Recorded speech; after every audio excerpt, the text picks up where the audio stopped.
Happy Tuesday. There's one game of interest in college women's basketball that is happening today. In fact, it's already underway. Hailey Van Lith looking for a big bounce-back game after her performance on Sunday. Had just 6 points, fouled out early in the game. TCU is taking on BYU, the game available on ESPN+.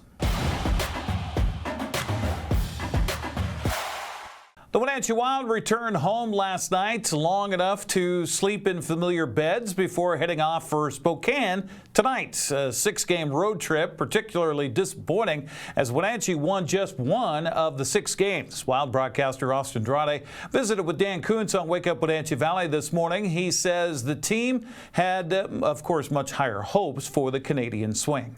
It was a trip where 6 games in 9 days is incredibly hard. It's taxing on the guys physically. It's taxing on them mentally.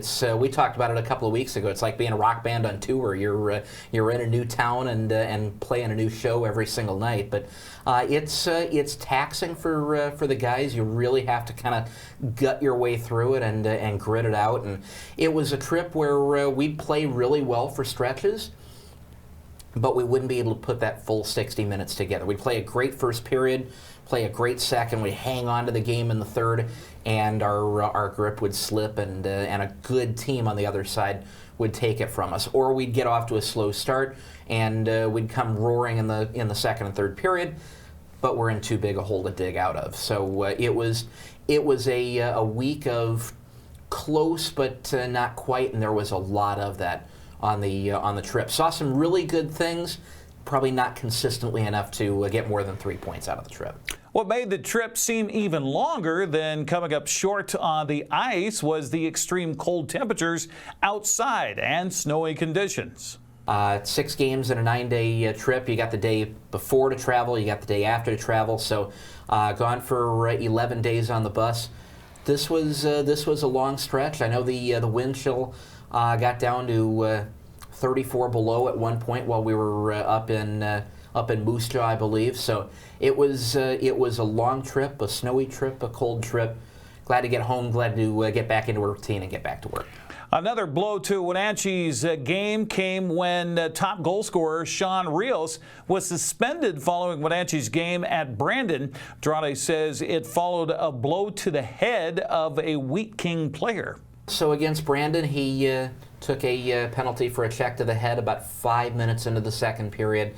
Showed it on the replay. It was one that had to be called, and lost him for the rest of the game. Found out we knew he was going to be out for Friday's game at Regina, so he didn't play that night, and ended up picking up a 6 game time off for that one. So we'll be without one of our top scorers. He's had a hot stick for us right now, so that means that scoring is going to have to come from other guys in the lineup. And right now we've got some lines that have kind of cooled off here. We're going to need somebody to really step up and take the lead for scoring for us right now. We've had injuries through the season. We've had guys out of the lineup as the season has gone on, and we've been able to get guys in and take over those roles and step up to the challenge when we've needed them to.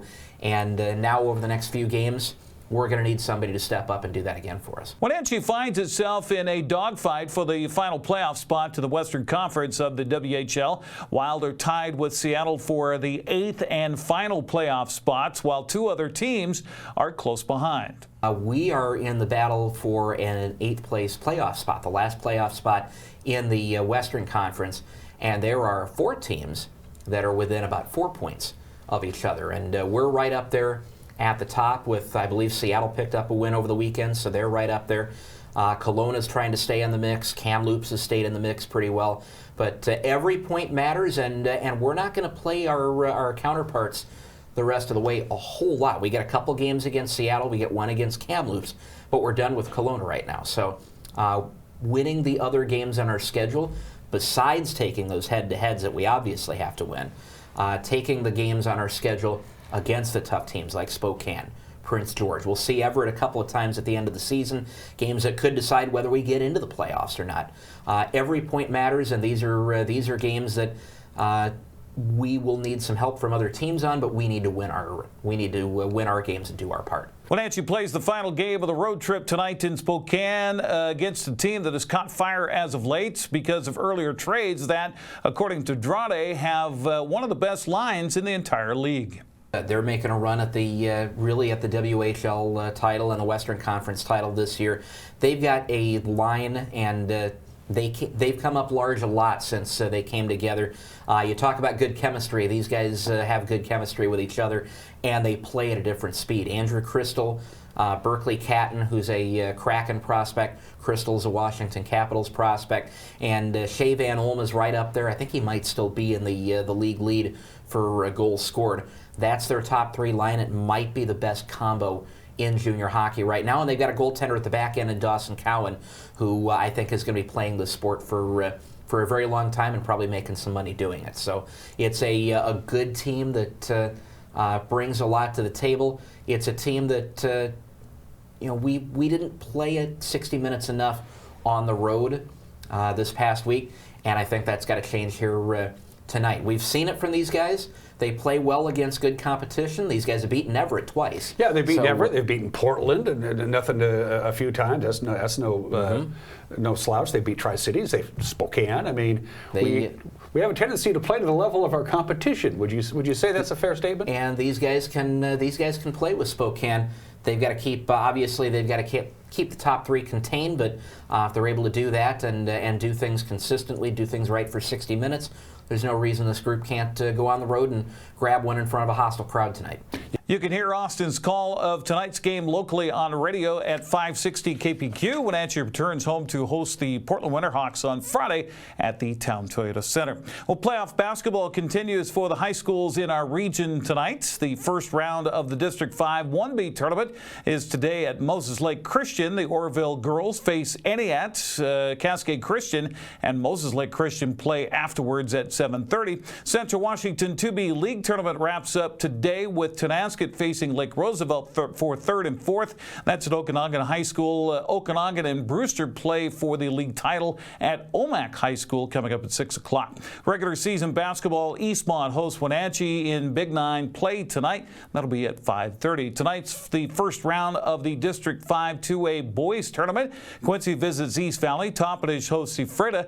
The District 5 1A tournament also begins tonight with Cowan Benton at Chelan. Omak visits Zilla, and Wapato travels to Cashmere. Central Washington 2B League tournament concludes with Liberty Bell playing against Lake Roosevelt at Okanagan at 6 for the title. Tonasket faces Okanagan at 7:30 in Omak for third and fourth place. Eastmont boys are hosting Wenatchee tonight at 7 o'clock. Speaking of which, NCW Life is courtside tonight for the Panthers and the Wildcats. This is the third time they've played this season. Eastmont looking for the 3-game sweep on both the boys and girls sides. We'll have the girls streamed live on our Facebook page. The boys game will be live on TV and Facebook starting at 7 o'clock. Grant Olson with your play-by-play. That's a look at sports news. I'm Eric Granstrom. Have a happy Tuesday.